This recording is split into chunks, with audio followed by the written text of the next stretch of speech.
చూడటానికి కళ్లకు ఆహ్లాదకరంగా తింటే ఆరోగ్యాన్నిచ్చే ద్రాక్ష పండ్ల సాగు రోజురోజుకు తగ్గిపోతుంది.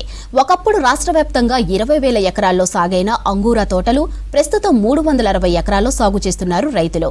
కొన్నేళ్ల క్రితం సిటీ శివారు ప్రాంతంలో 10,000 ఎకరాల్లో సాగైన ద్రాక్ష ప్రస్తుతం కనుమరుగైన పరిస్థితి కనిపిస్తుంది.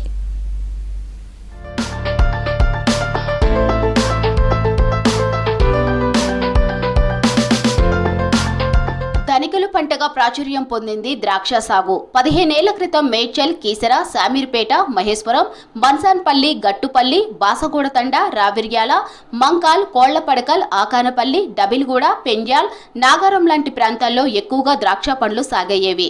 ఒక్కో గ్రామం పరిధిలో కనీసం 350 నుంచి 400 ఎకరాల్లో ద్రాక్ష తోటలు వేసేవారు. సీజన్లో శివారు ప్రాంతంలో తోటల దగ్గర సాగు చేసే ద్రాక్ష రైతుల దగ్గర తక్కువ ధరకు కొనుక్కునేవారు జనం. జిల్లాలకు వెళ్లే ప్రయాణికులు బస్సులను ఆపి మరీ కిలోల కొద్ది వీటిని కొనుక్కునేవారు.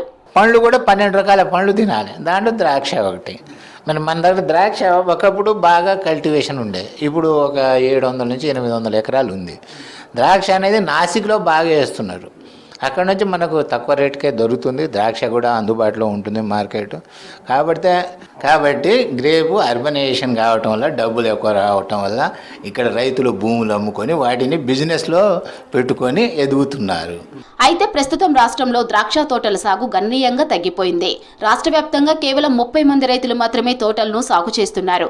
ఒకప్పుడు తెలంగాణ వ్యాప్తంగా ద్రాక్షలో 66 వెరైటీలు ఉండగా ప్రస్తుతం 12 వెరైటీలను మాత్రమే పండిస్తున్నారు. 360 ఎకరాలకు గాను 205 ఎకరాల్లో మరిక్చామన్ అనే వెరైటీని సాగు చేస్తున్నారు. థామన్సన్ సీడ్లెస్, ఎస్ఎస్ఎన్, సరితా సీడ్స్ రకాలు 90 ఎకరాల్లో పండిస్తున్నారు.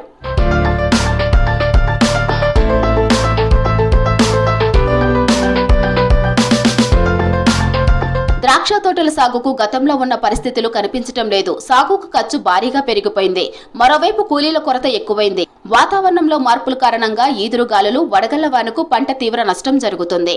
ఇంకోవైపు సిటీ శివారు ప్రాంతాలు పూర్తిగా కాంక్రీట్ జంగిళ్లుగా మారాయి. వ్యవసాయ భూములన్నీ రియల్ ఎస్టేట్ వెంచర్లుగా మారడంతో ద్రాక్ష తోటల సాగు గణనీయంగా తగ్గిపోయింది. కొత్తగా ఎవరైనా రైతులు ద్రాక్ష పంటల సాగుపై దృష్టి పెట్టినా అనుభవం లేకపోవడం, పెరిగిన సాగు ఖర్చులతో అనుకున్న స్థాయిలో సక్సెస్ కాలేకపోతున్నారు.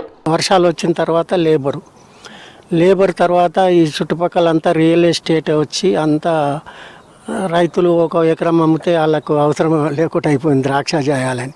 ఇంకోటి ఇందులో చాలా కష్టం ఏంటంటే రోజు చిన్నపిల్లగాడిని చూసినట్టు ఏం డిసీజ్ వస్తుంది ఏంది, కొన్ని మందులు కూడా విచ్చలవిడిగా ఫర్టిలైజర్ వేసుడు, మళ్ళీ విచ్చలవిడిగా పెస్టిసైడ్ వాడుడు. ద్రాక్ష అంటే పుల్లగా దాని మీద అన్ని మందులు కనిపించేసరికి వినియోగదారుడు కూడా అబ్బా ఈ ద్రాక్ష తినకున్నా సరే ఇదంతా ఏంది అని అట్లా.